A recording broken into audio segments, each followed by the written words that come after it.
We're going to continue our focus on coronavirus, vaccines, Delta variant, etc., etc. But I want to get to this story first. The University of KwaZulu-Natal Center for Creative Arts gears up for the 2021 JOMBA Contemporary Dance Festival. I want to bring in Jade Paulse. She is in KwaZulu-Natal, Durban, to be precise, speaking to some choreographers. Jade, very good morning to you. Tell us more. Well, a very good morning to you, Blaine, from a very chilly Durban. I must say it's quite cold this morning, not what we used to here this part of the world. And yes, behind me we do have some choreographers from the JOMBA Dance Academy, and we're going to be chatting to them, finding out from them how has COVID-19 affected the dancing industry, but also what is the line-up like. And on your screens right now you can see some of the contemporary dance moves there from Tobile Mapanza, as well as Cameron Govender and also Sinatemba Kuzwayo. So let's have a chat to them and find out what is the JOMBA lineup looking like this year. Tobile, thank you so much for joining us on SABC News. I just want to go straight into it. Tell us about JOMBA and the contemporary dance pieces that we are expecting to see online this year. It is the second year online. Talk to us about how the industry has been affected by COVID-19 as well. Well, as you say, this is the second year that JOMBA goes digital, and obviously because of COVID-19, a lot of artists, or everybody actually, hasn't been able to move, hasn't been able to get anywhere, and we are fortunate that we've got the digital space where we are able to collaborate across borders. However, that also comes with its own challenges. We are a South African country where most of the population lives below the breadline. So access to data, electricity, like resources to create the work has been quite challenging. But JOMBA has found ways to kind of navigate those things. We see works that come onto the open horizons that are in short form, so requiring a lot less technology to kind of create the works. But then also we've had opportunities for dancers like these guys to get grants from JOMBA to create new works. So the grants assist them to kind of figure out what resources they can use to create works that are specifically made for digital. And then we're also very fortunate to have European, American and Indian crossings this year, where artists from those continents get to submit some work towards us. So it's new, it's different, it's exciting. We're learning as we go. We're also providing some nice platforms where we try to share knowledge and kind of open up the conversations about what it means to go digital. Now, you say the theme this year is cross borders, and I imagine that with COVID-19 it's been very difficult to also go to the major places where we've seen arts excelling in our country, South Africa, especially at the National Grahamstown Festival, the Makanda Festival as it's called now. I imagine that you guys have missed it twice now. Now that COVID-19 has been in the country. Talk to us about how it's affected some of the dancers, because I imagine that many of the choreographers, they go there and they get poached by international dancing houses and so forth. So what has it actually done to them as well?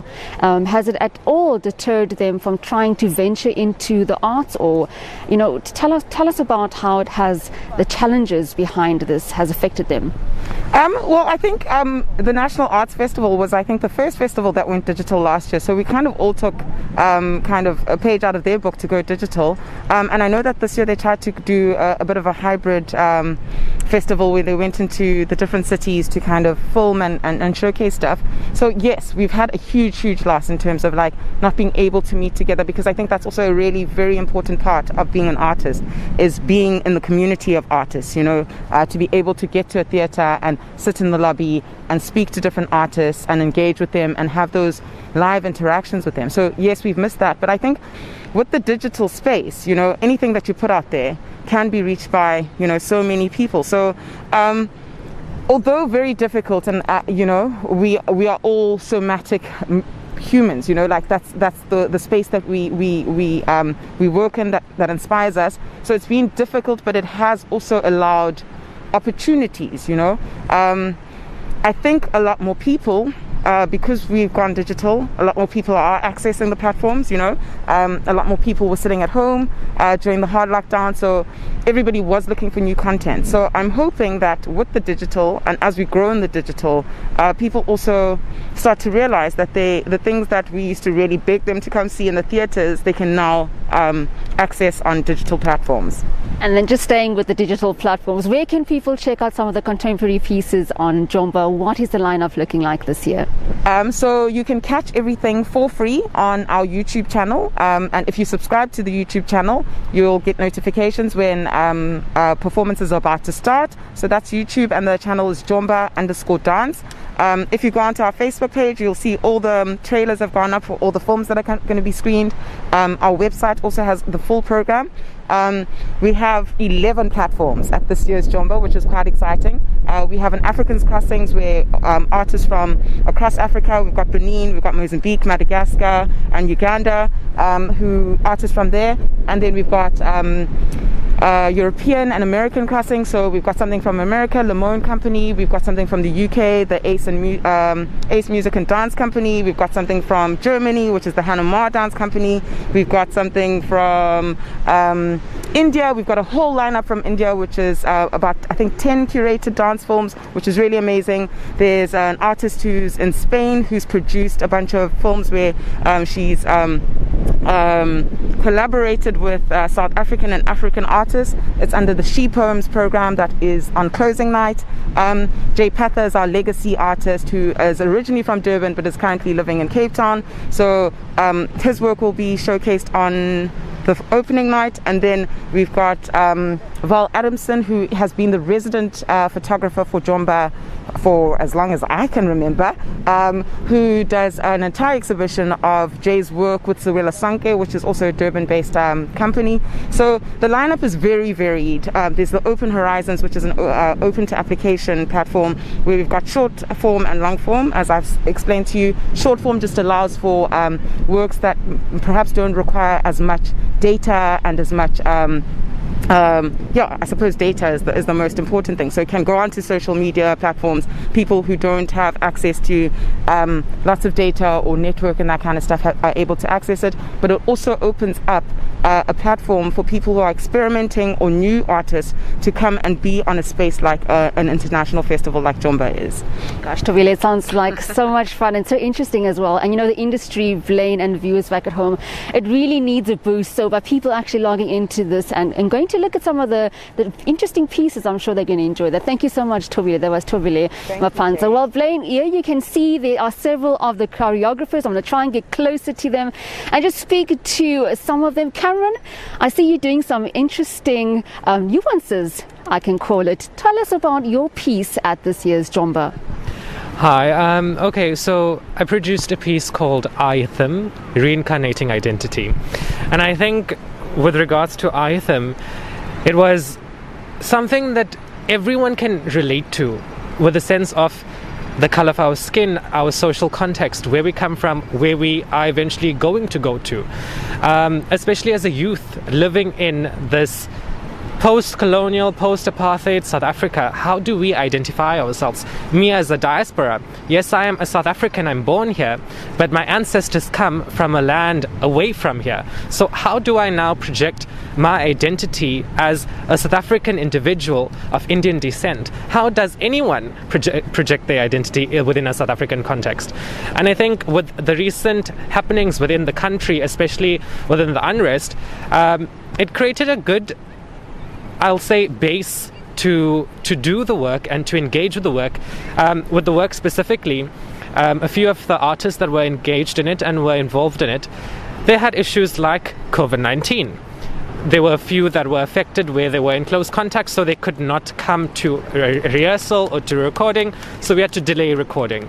Then it was the unrest, then it was the lockdown, so we constantly were faced with certain things, and I think all of that indirectly also contributed to the fact or the concept and ideology of reincarnating identity. How do we recreate, how do we maneuver around this new era that we're living in? Because, I mean, as much as we can get vaccinated, as much as we can take all the precautions that we want to, there is still something crazy in this world, and it's COVID-19. How do we engage? How do we move forward? And especially in the arts field, it's been so difficult. I mean, I myself, I run my own company, but I do freelance work as well. And I was supposed to be traveling. I was supposed to be in Joburg. I was supposed to be in Cape Town. The lockdown restrictions, regulations, all of that came into play, and we could not travel. Then Gauteng was affected by the third wave. So we could not travel because I could not also put myself at risk. And with traveling to Gauteng and coming back to KZN, I cannot put my family at risk. So it's such a difficult situation to engage with, and I'm so grateful for a platform like JOMBA to award me a grant to produce my work and showcase it to the world. Thank you so much, Cameron. Well, that was Cameron Govender, Cameron S. Govender, as he's asked me to call him. He is one of the recipients of a grant at JOMBA. And as I sign off, before I go, I'm just going to ask Sinatemba just to join me here a bit closer to talk about her contemporary piece and perhaps show me something. What can I do? Let's just social distance here. Sinatemba, tell us about your piece at this year's JOMBA. What are you going to be incorporating? And then maybe just perhaps show me something. Let me try my hand at something. Well, I'm going to be creating a piece called Border Impositions, and I looked into the ideas of the society imposing metaphoric borders, boundaries to the society, and it speaks more about those impositions imposed through religion, cultural and educational system, or in different ways you can think of how the society can impose borders in you growing up and you trying to become something, and they impose those borders, boundaries, and trying to make you something they want you to become. It looks into that. Okay, well, we look forward to looking at that online. I'm sure the viewers back at home will also look out for Sinatemba Kuzwayo. So Sinatemba, as I sign off back to Blaine, what can I do while sitting down that's going to look interesting and that I could possibly try my hand at? Well, just a contemporary move? Contemporary dance is any movement, is anything. If you can walk or can lift up your hand, then you can dance. This one too can be a movement. And if you take it up and then push it forward, that's a movement. Or even around, even swing your arms around, that is a movement on its own, and it can create a dance piece. Okay, thank you, Sinatemba. Well, as Sinatemba has just shown me there, let me also create my own little dance piece. Yes. Blaine, I'll leave it back to you in studio. Hey, Jade, if this journalism thing doesn't work out, you know you got something to fall back on. Definitely. Jade Paulse, live for us in the port city of Durban. Oh, how I missed the beach. Thank you very much indeed for your reporting. Interesting there. We'll hear more from Jade and JOMBA a little later on. All right, let's shift